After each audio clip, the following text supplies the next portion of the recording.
భారతదేశంలో అత్యంత భయంకరమైన రాష్ట్రం ఏదైనా ఉందంటే అది ఉత్తరప్రదేశ్. అప్పటి వరకు 2017 వరకు యోగి ఆదిత్యనాథ్ ముఖ్యమంత్రి అయ్యేంత వరకు కూడా ఉత్తరప్రదేశ్ వెళ్లాలంటే ఒక్కొక్కడికి భయం. అంతెందుకు ఉత్తరప్రదేశ్ లో ఉన్నటువంటి అయోధ్య అలాగే వారణాసి ఈ రెండు పుణ్యక్షేత్రాలకి వెళ్లాలంటే భయం. ఎప్పుడు దోపిడీలు దౌర్జన్యాలే. కానీ మిగతా రాష్ట్రం ఉంది కదా, ఎప్పుడూ కూడా కిడ్నాప్లు, అత్యాచారాలు, దోపిడీలు, హత్యలు, మానభంగాలు వీటితోటే సరిపోయేది. బెదిరించడాలు, ప్రతి ఒక్కడు రౌడీగానే బిహేవ్ చేస్తారు. అంత దరిద్రమైనటువంటి రాష్ట్రం ఉత్తరప్రదేశ్. ఎందుకంటే 20 కోట్ల జనాభా, ఎవడికి వాడే యమునా తీరే.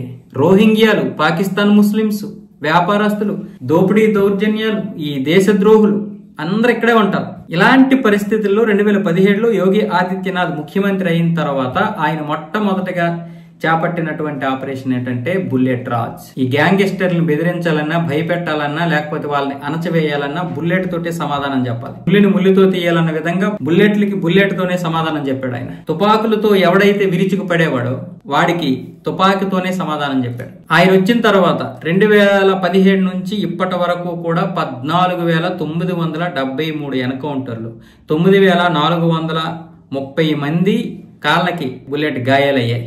అలాగే 30,647 మంది అరెస్ట్ అయ్యారు క్రిమినల్స్. ఇంకా అనేక మంది ఇల్లులు ధ్వంసం చేశారు.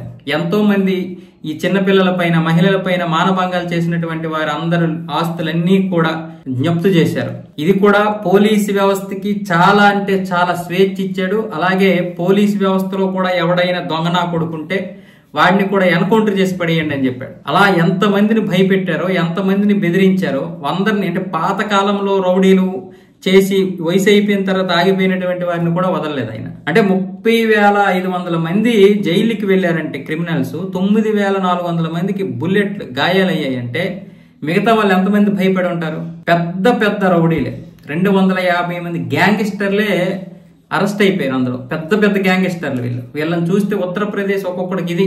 ఎమ్మెల్యేలు, ఎంపీలు అందరూ కూడా వీళ్ళకి దాసోహం, నీ కాల్ముక్త బాంచన్ అనే టైపు.